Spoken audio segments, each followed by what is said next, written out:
కడప జిల్లా పోరుమామిళ్ల మండలంలో పలు కుటుంబాల కమ్మవారిపల్లె ఎంపీటీసీ కల్వకూరి రమణ ఆధ్వర్యంలో టీడీపీ మాజీ ఎమ్మెల్యే విజయమ్మ యువనేత రితీష్ రెడ్డి సమక్షంలో చేరారు। ఈ సందర్భంగా టీడీపీలో చేరిన వారు మాట్లాడుతూ వైసీపీ విధానాలతో విసిగెత్తి టీడీపీలో చేరామని, అలాగే టీడీపీ మేనిఫెస్టో తమ భవిష్యత్తుకు పునాది వేస్తుందని నమ్మకంతో చేరినట్లు తెలిపారు।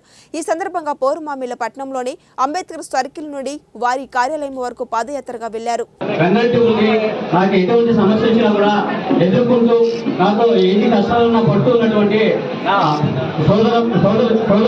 కూడా నా మిత్రులందరికీ కూడా ప్రత్యేక ధన్యవాదాలు తెలియజేస్తున్నాను।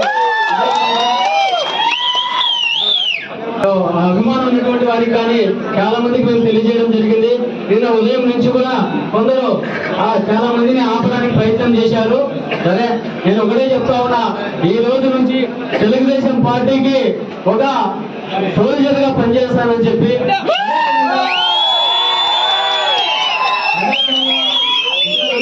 పంచాయతీలో కష్టపడి లేక తాటిపోయిన టీడీపీ విజయానికి నా వంతు సహకారం నేను అందిస్తానని చెప్పి